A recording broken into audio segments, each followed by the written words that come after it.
Hi, my name is Morgan Wilkins and I'm doing the video interview for the Veterinary Technology program at St. Petersburg College.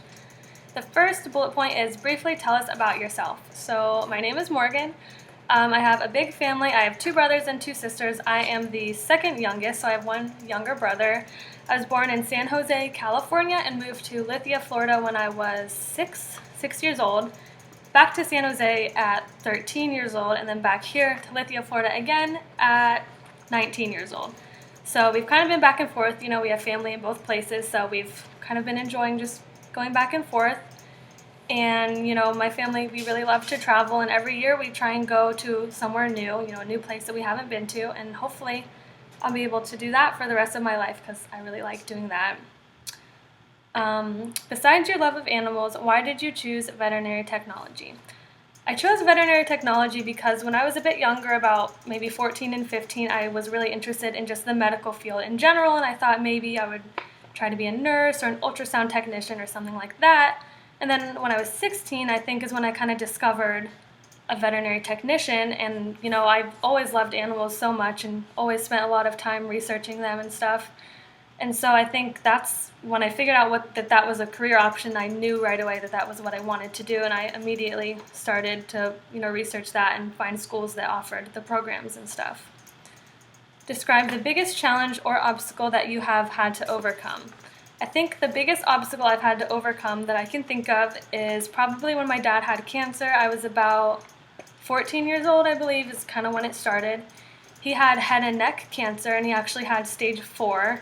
His was in his neck and his throat and his tonsils, and it was really bad, and it lasted for a long time, and you know, it was a really big obstacle for him and my whole family, and the doctors weren't even sure if he was going to make it. It was just a really long process, but thankfully he is still here with us and he was able to beat it. And you know, the hospital called him the miracle patient because they didn't think he was going to, and so I'm very, very thankful that he is still here.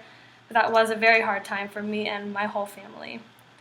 Tell us about your community service. So before, I do work in a veterinary clinic now, and I also did in California about a year ago. But before I ever had a job there, I wanted to get some experience so that I would be able to get hired, and so I started volunteering in 2 different animal-related things. The first one was a spay and neuter clinic at a shelter near my house. I kind of did mostly reception work there, actually. I kind of checked the clients in and out and then took the pets to the back for the veterinarian to work on them.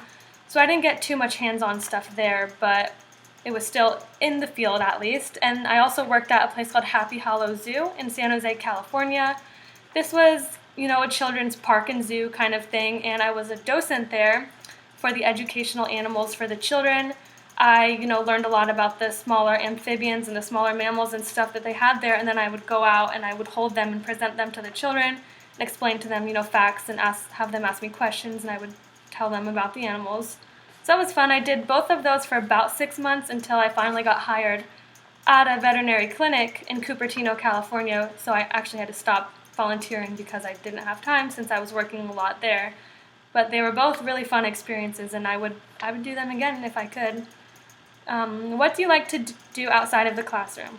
I really like to do anything that's outside. I love to go camping and hiking and snorkeling and kayaking. You know, anything that can get me outside and seeing the world and everything it has to offer is something that I love doing, and I try to do it as often as I can. Where do you see yourself in 5 years? In 5 years, I will be almost 26, so hopefully I will be a registered veterinary technician by then. I'd like to be living somewhere in California. I'm not sure where, maybe near the Santa Cruz Mountains. I've always been really interested in.